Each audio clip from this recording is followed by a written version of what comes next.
Hello folks, and welcome back to Craftsman David. If you're like me, you enjoy building things, but you don't really like the process of painting. Why? It's messy. The paint gets everywhere, all over your hands, on your clothes. So today I'm going to show you how to alleviate some of the stress of painting by painting properly and going through a little bit of the logistics problems that you'll face when you're trying to get the paint on your workpiece. So first we're going to talk about the object we're painting. If you're painting a woodworking project like this, you're going to want to sand it to at least be smooth. You don't have to go crazy and finish sand it like you would a nice piece of furniture, because the painting's going to hide a lot of those surface flaws or machining marks that you want to get out, but it does need to be smooth because texture is going to show through your paint. So at least sand it smooth. I sanded all my drawers with 80 grit. Now after sanding, you're going to have a lot of dust particles around, and you may not want to do this inside, but the best way to get rid of the dust particles is with this. And just give it a few quick spurts. You're not trying to get all this dust airborne to the point that you need to exit the building for an hour. Just get it out of the drawer. Next, I'm going to talk about how to prepare an area for paint.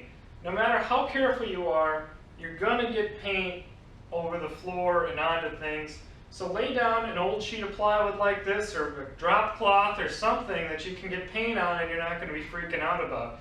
This is my garage and my workshop. I don't really want to get paint on the floor, so I'm putting down this old sheet of plywood that I got for free because it's already got paint marks on it and I really don't care about it.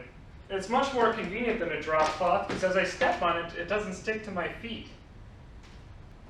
I also want to talk about lighting the space that you are painting in.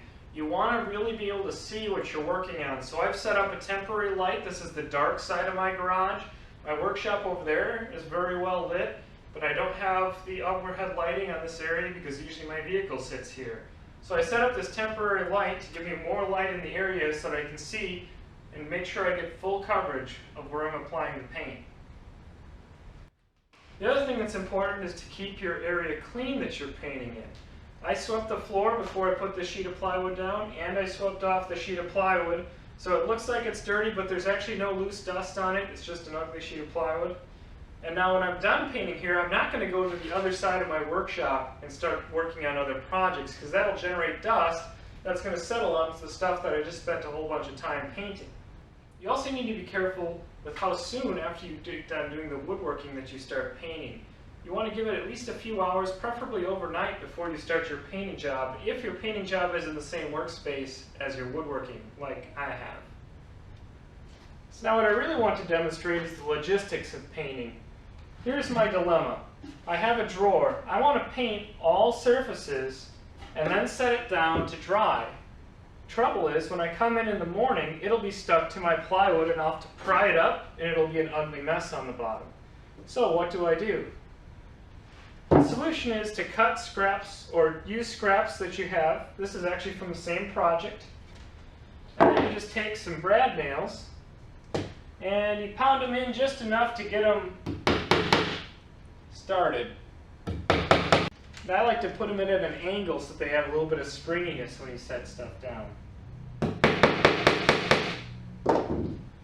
So now what I have accomplished, a nail in each corner, and they're sticking up like about an inch.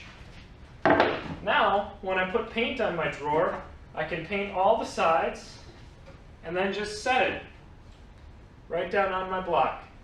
And when I come in the morning, I can pick it right up and I'll have maybe 3 or 4 little dots, but that's no big deal. Take that one to the bank, my friends. Before I get out my paint, I'm going to set up a work table. And I collect newspapers. I actually don't even subscribe to a newspaper because we live in the days of the internet. But I still get a whole bunch of junk mail. And that's what I use to cover up my table because it's not very expensive. So there you go. Now I have a work surface that I can put my cans of paint and my brushes and stuff on and fill my trays up. And I'm not going to get my table dirty. So now I got all my stuff out. I'm going to use a roller because I have a bit of surface area to cover. It's a small roller. It's just like a dollar store one. I've got a brush. I love cheap brushes. So before I open my can of paint, I'm going to put on some plastic gloves. You may be silly like, oh, I don't have ones that go all the way up my arms and everything, but just keeping your hands from getting paint on them really helps. Plus, if you wear long sleeves to work, the next day at the office, people won't even know you've painted. And I am very excited about trying this out. This is called a mixing mate, and it's sold by Rockler Woodworking. My birthday was yesterday, and my wife knows me oh too well. This kind of thing is really exciting, because not only can you stick it in the paint and mix with it, it seals good, and supposedly you can just leave it right on there until the next time you're going to use that color. I am painting the drawers white, so I'm going to go ahead and open my can. So now, supposedly you stick this thing in and then you lock it onto place. You sort of tilt it as you're putting it in.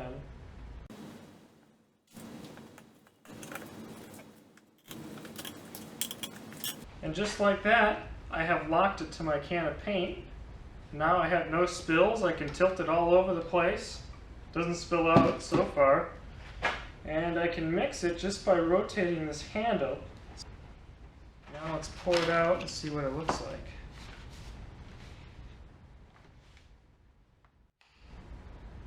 Wow. That poured really cleanly. There's no dribbling down or anything. You shut that trap door and it's done. I think I'm going to really like this. What a great birthday present. Thank you, honey. Well, now comes the fun part. Kind of.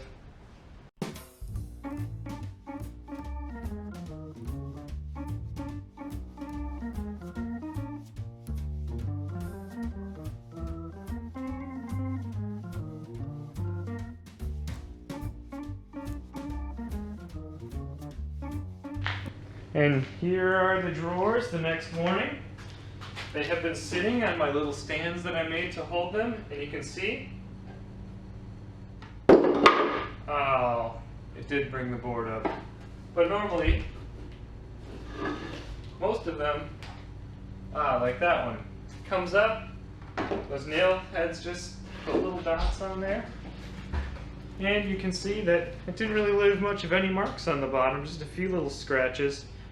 So now that that first coat is dry, the surface is actually kind of rough. I did sand these down to about 100 grit to smooth out the wood before I painted, but it's kind of rough again. And the reason is that wet coat of paint soaks into the wood and the wood swells up. So any smoothness that you made, it's going to get rough again as that grain swells. It's called raising the grain. And now I want to go ahead with a sanding block and smooth out that grain so when I put on future coats they'll be smooth, because now that the first coat is on, even though my sanding is going to make the first coat look ugly, future coats will not absorb because the first coat is already sucked into the wood. And it really doesn't take much. You take like 180 grit sandpaper, a few strokes, and you can smooth these drawers right out, ready for your second coat. So I prepared the drawers and I'm ready for coat 2, and I'd like to note these mixing mates are really solidly attached to the can. Like when those cam locks lock onto that can, it feels very sturdy. So now to get the paint ready for coat 2, I just swivel the stirring rod, do that for a few minutes.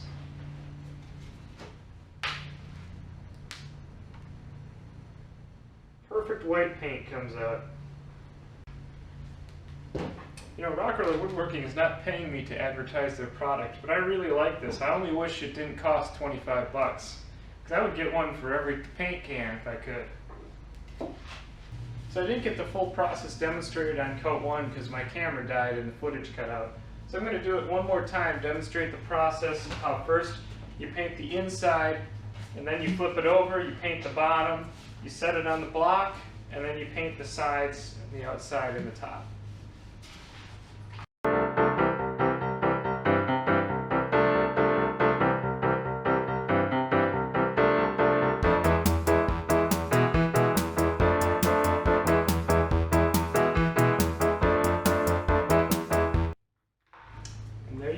The drawer is painted. Now I just have to do the other 3.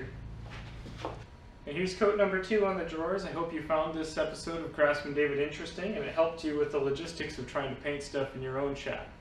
Unfortunately with this system it works great on small stuff, but as you get bigger it gets tougher, and sometimes you just have to concede that you have to do the top at once and then flip it over and do the bottom as a second coat. But it worked great in the case of these drawers because it saves me half the time on painting them. This mixing mate worked out really well for stirring and pouring out the paint, and the best part is, as soon as I let go of this button, it's airtight. I can seal it and store the paint in this container indefinitely with that lid. If you do that though, you're going to want to take your existing lid and clean it off so that you don't have a big pile of paint down when you come back tomorrow. So down here in the basement I'm going to show you the final part with this mixing mate. I want to take the mixing mate off, put the stock paint can lid back on, and then clean this up so that I can use this on future projects. So I've unlatched it. Now as I bring it up,